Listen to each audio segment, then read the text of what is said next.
ભીંડાનું શાક ને રોટલો ને છાશ ને દહીં ને જમાવો છો પણ તારે ખાવું છે. હવે ઉનાળો આવશે એટલે દહીં ને છાશ ને ખાવાની મજા આવશે કેમ.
લગાડી હતી તે અત્યારે આવીને બેઠી છે. રોજ અહીંયા જ રહે આજુબાજુમાં, પરંતુ ત્યારે બેહે પણ આઘી બેહે. તો અત્યારે પાસે બેઠી છે તો એને કાન જોઈ લે કે મટી ગયા કે નહીં કે છે ને. એટલા નજીકથી જોવા દે નહીં તો અડવા ન દે, હાલવા જ મળે.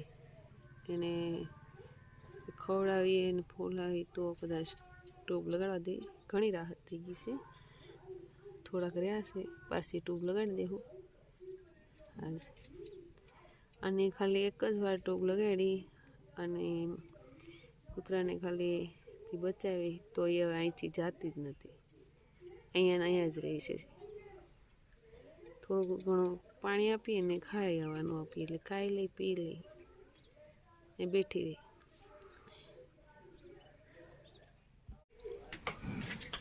વાગી ગયા છે 3:30 પોણા 4 જેવું. માલને ખબર પડી ગઈ ટાઈમ થવા આવ્યો છે. ઊભા થઈ ગયા છે ઉમા સિવાય બધાય. હજી થોડીક વાર છે માલનું કામ કરવાની. ત્યાં એને નીચે જગ્યા આપણે હારે કરી નાખીએ.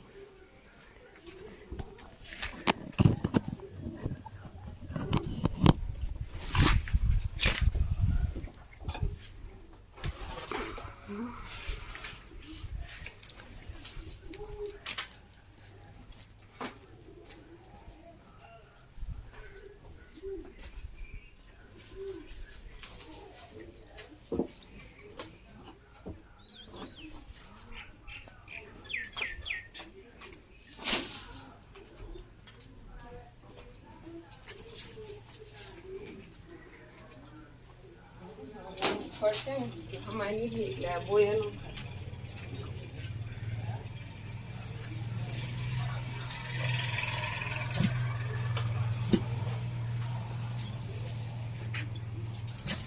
આના બળતા પાછા છે ને બધા લઈ જાય ને વાવી દે એટલે થઈ જાય પાછા નવું ફળ.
હા હા કરવું છે એ ઢીંગી હા કરવું ગુડીને હા કરવું હા કરવું છે